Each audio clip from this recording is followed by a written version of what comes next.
시장을 이겨라입니다. 주변의 환경들이 많이 개선됐습니다. 코스피도 어제 장중에 2150을 터치했는데요. 추가적인 상승 여력은 얼마나 될까요? 전망하고 전략 세우겠습니다. 조현주 NH투자증권 연구위원 오셨습니다. 어서 오십시오. 안녕하세요. 네, 어쨌든 간에 미중 무역 협상 계속해서 하루는 좋은 뉴스, 또 간밤에는 조금 협상 사인하는 시기가 늦어질 수 있다는 얘기로 조금 더 부담을 줬는데요. 어찌 흘러갈까요? 네, 일단은 9월달 관세 부과가 좀 철회된다라는 얘기는 굉장히 긍정적인 뉴스였다라고 보실 수가 있겠고요. 또 12월달에 예정된 관세 인상 역시도 좀 지연될 수 있다라는 부분은 좀 긍정적이었습니다. 다만 이제 간밤에 스몰 D 합의가 원래는 11월달로 예상을 했었는데 이제 12월달로 좀 연기가 된다라는 부분은 좀 우려 요인이다라고 볼 수가 있겠습니다. 그래서 결국에는 이 미중 무역 관세 같은 경우에는 실질적으로 저희가 예측하기가 굉장히 어려운 수준이긴 한데요. 저희가 가지고 있는 생각은 일단은 대선에 대한 압박이 예전보다는 훨씬 더 많아졌다라는 부분을 들 수가 있을 것 같습니다. 특히 11월 3일에 지금 대선 지방선거가 있었는데 여기서 4개 주에서 이미 공화당보다는 민주당이 압도적으로 좀 이기는 모습을 보였습니다. 특히 켄터키 같은 경우는 공화당 주에도 불구하고 민주당이 승리를 했고요. 그리고 대표적인 경합주라고 볼 수 있는 버지니아주 같은 경우에 도 민주당이 승리를 했습니다. 상하원 모두 민주당이 승리를 했고요. 그렇게 본다면은 여기서 미중 무역 분쟁을 더 격하게 가져가기는 굉장히 어려운 국면이고 또 당장 내년 3월 달에 아이오와주, 바로 미국 대선의 풍향계라고 할 수 있는 아이오와주 코커스가 있기 때문에 저희는 일단은 12월에 1단계 합의, 그 이후에는 미중 무역 분쟁은 잠시 소강 국면 이렇게 예상을 하고 있어서 일단 대외 변수는 어느 정도 저희가 우려하는 것보다는 악화될 여지는 없다라고 판단하고 있습니다. 네, 금리 면도 이제 내릴 만큼 내렸고 향후 이제 당분간은 안 올리겠다는 얘기로 해서 안정감이 있고요. 그런 이제 외환 시장이 그래서 주목되는데요. 우리 원화도 이제 1,150원대, 60원에서 50원대로 오는 원화 강세이고요. 위안화도 7위안 밑을 올랐다가 다시 7위안 회복하는 상황인데 위안화하고 원화 양방. 네, 일단 위안화 같은 경우는 미중 무역 분쟁 낙관 시나리오가 좀 확대되면서 어떻게 보면은 위안화 절상이 나타나는 건 당연한 모습이다라고 저희는 좀 생각을 하고 있고요. 미중 무역 분쟁이 격화되기 전에 이제 위안화의 흐름을 보시면 6.93까지도 내려갔었습니다. 그래서 저희는 여기서 추가적으로 한 1~2% 정도는 더 절상 가능성이 있다라고 보고 있고요. 최근에 아시다시피 원화랑 달러의 그런 상관관계보다는 위안화와 이제 원화의 그런 상관관계가 굉장히 높습니다. 그래서 저희가 봤을 때는 위안화가 이제 추가적으로 절상 가능성이 좀 있다라고 본다면 원화 역시도 한 1,120원에서 1,140원까지는 추가적으로 하락할 가능성은 있다라고 보고 있습니다. 다만 이제 좀 더 중장기적으로 봤을 때 원화가 이제 1,140원 정도가 되면은 저희는 매수 전략 권고드리고 있고요. 그 이유는 일단 첫 번째로는 가장 중요한 수출 증가율이 예전보다는 크게 개선되기가 어려운 게 사실이고요.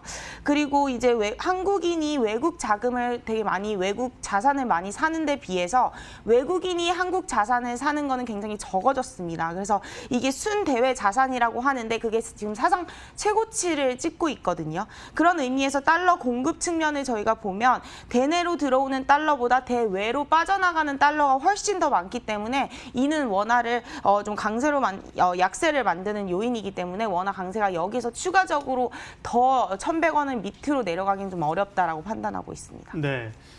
원화 얘기 나온 길에 관련해서 외국인 수급으로 좀 그 질문을 좀 먼저 드리겠습니다. 이제 원화 강세로 가면서 사실 외국인 수급도 좀 들어오고 있죠. 기대만큼은 아닌데 주로 이제 이게 또 삼성전자 쪽, 반도체 쪽에 좀 집중이 되고 있거든요. 외국인 움직임도. 또 이제 MSCI 이번 달에 이제 한 번 더 들어가는 얘기가 있잖아요. 그거는 시장에서 이전만큼 부담은 안 갖는 것도 같고요.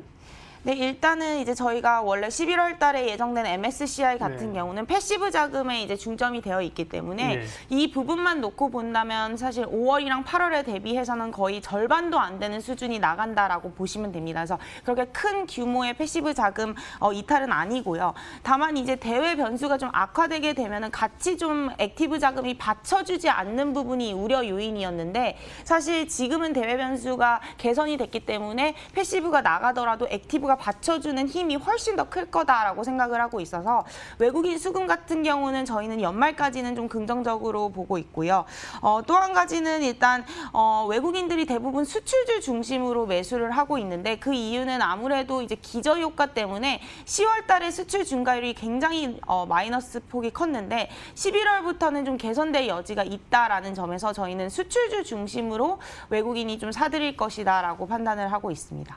예. 우리 시장으로 전망하고 전략 세우겠습니다. 대략 이제 위쪽으로의 제한이 한 2100선 정도가 꽤 누르고 있었는데 아직도 크게 보면 그 선상에 있긴 합니다만 2100은 50도 터치하면서 위쪽을 조금 더 열어두는 분위기입니다. 어떠세요, 연말? 네, 일단 저희가 원래는 이제 10월 달 같은 경우는 2100선 정도로 이제 상단을 보고 있었는데요. 이제 연말 그리고 내년도 전망을 했을 때 저희가 조금 더 높게 비율을 좀 바꾼 부분이 이제 두 가지가 있습니다. 일단 첫 번째는 뭐 우려 요인이었던 EPS 전망치는 하향 조정이 지속되고 있지만 이게 이제 바닥권을 조금씩 다지고 있는 모습을 보이고 있습니다. 그래서 내년도 같은 경우는 올해보다는 EPS 증가율이 좀 개선되기 때문에 일단은 그런 실적 모멘텀이나 펀더멘털에 대한 우려가 좀 완화될 것이다라는 게 첫 번째이고요.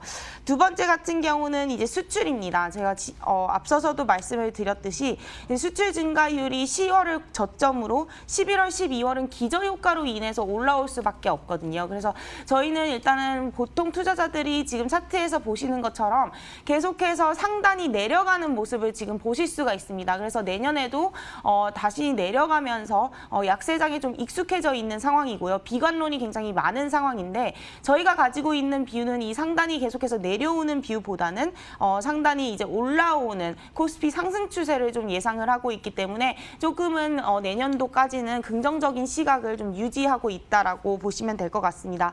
그 요인으로 이제 EPS가 바닥을 어느 정도 다지고 있는 부분, 수출 증가율이 올라오는 부분, 그리고 가장 중요한 대외 변수들이 개선이 되면서 미중 무역 분쟁이라든가 아니면 페드의 완화적 통화 정책으로 인해서 경기 선행 지수가 이제 상승 추세로 다시 전환되는 부분, 그런 지표들을 저희가 계속 보고 있는데 거기서 이제 시그널이 좀 긍정적으로 나오고 있기 때문에 앞으로의 방향성은 좀 더 긍정적으로 가져가셔도 좋다라고 판단하고 있습니다. 그러면 상단은 한 2200 정도 올립니까? 네, 저희 2250으로 상단을 좀 올렸습니다. 그렇군요. 네.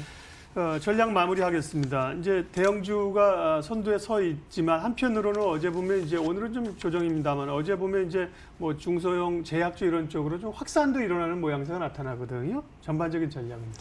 네, 일단은 뭐 연말까지 봤을 때는 제약주, 대형주 그리고 IT 대형주 이 주도주 두 가지가 이제 저희 시장을 끌고 가는 요인으로 가져갈 것 같고요. 여전히 IT랑 뭐 제약주 저희는 긍정적으로 보고 있는데 중소형주 같은 경우에는 저희는 좀 차별적으로 실적에 정말 기반한 실적 장세를 좀 예상을 하고 있습니다. 그래서 최근에 중국인들이 좀 들어오고 있어서 저희는 어떻게 보면은 좀 중국 관련주들 좀 긍정적으로 좀 보고 있습니다. 네.